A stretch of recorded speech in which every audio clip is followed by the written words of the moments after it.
You know that feeling, right? You're staring at a deadline, you know exactly what you need to do, but you just can't.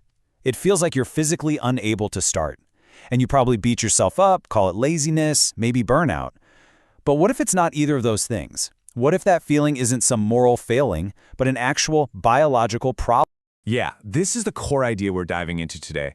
It's a really powerful statement that completely flips the script on motivation. The idea is that the problem isn't your willpower. It's that your system, it's damaged.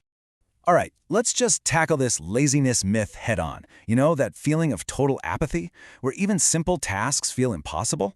We're always taught that's a character flaw, right? Some kind of weakness. But what if it's just a symptom? What if it's not the real problem at all? And that's the big question, isn't it? What if this whole fight isn't you against your own laziness? What if you're actually fighting against a system in your brain that's been, well, hijacked? Suddenly, the focus isn't on your character anymore. It's about the wiring inside your head. Okay, so if the system is broken, what part are we talking about exactly? Let's dive into the diagnosis. We're going to look under the hood at the biological machinery that's supposed to be driving all our ambition and focus. All right, meet the main character here, your dopamine reward system. The easiest way to think about it is like your brain's engine for motivation.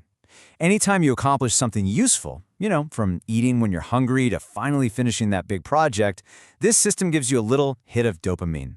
That chemical feels good, and more importantly, it teaches your brain, hey, do that again. That was good. And this really lays it all out, doesn't it? On one side, you've got a healthy system. You put in the effort, you get a nice, rewarding dopamine release. Simple. But then look at the other side, an overstimulated system. It's just flooded with dopamine you didn't even have to work for. And what's the result? Well, normal tasks feel completely dull, and you're stuck in this crash state. I mean, does that column on the right sound a little familiar?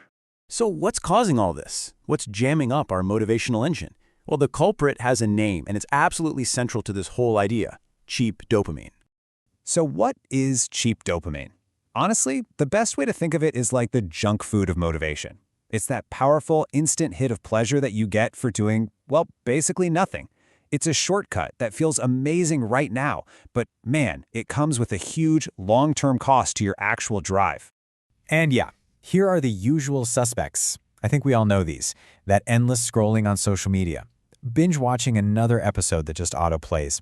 The little ping of a notification on your phone. Every single one is a tiny, effortless hit of dopamine. And they're designed to be irresistible.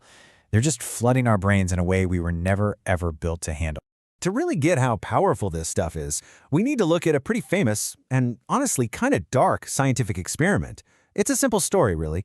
It's about a rat, a cage, and one little lever. So the experiment starts out simply enough. Researchers just put a rat inside a cage that has a lever in it. Seems like a normal setup, right? But this was no ordinary lever. It was hooked up to something pretty wild. Because every single time the rat pressed that lever, it sent a jolt of electricity directly into its brain's reward center. It was basically a button for pure, unearned pleasure. You could say it was the ultimate, most powerful form of cheap dopamine. And the results were immediate and just devastating. The rats figured out what the lever did almost instantly, and then they just stopped doing everything else. I mean, everything. All their basic survival instincts, hunger, thirst, sleep, they were just completely ignored. Yeah, the reward from that lever was just so intense, so easy, that nothing else mattered. They didn't eat, they didn't drink, they just kept pressing that lever over and over and over until they literally died. It's a super chilling look at what happens when a reward system goes completely off the rails. Okay, that's a really extreme example. Obviously, we're not rats in a cage, but it's a powerful metaphor for what's happening to our own motivation. So let's connect the dots here. Let's see how that crash ties back to that feeling we call lazy.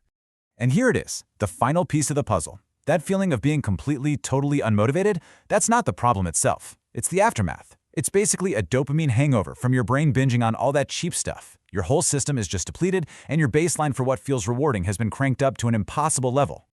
I mean, this chart just says it all, right? Look at the insane difference in the reward value. Your brain gets this massive jolt from something super easy, like a phone notification. And then you compare that to the reward from actually finishing a hard task. It's tiny. So when your brain is faced with that choice, which one is it going to pick? It's not even a fair fight. And that, right there, is the trap. Think of dopamine as your brain's currency. It's been completely devalued. Now you need way more stimulation just to feel normal, and the earned satisfaction you get from actual hard work, it just can't compete. It doesn't offer a big enough payday for a brain that's used to hitting the jackpot every few seconds. So where does that leave us? Well, if the problem isn't really you, if it's not a personal failing but a hijacked biological system, that's actually good news. It means you're not broken beyond repair. It means the system can be fixed. And that leaves us with one last, really important question. Now that you know you can literally rewire your brain, what's the first step you're going to take?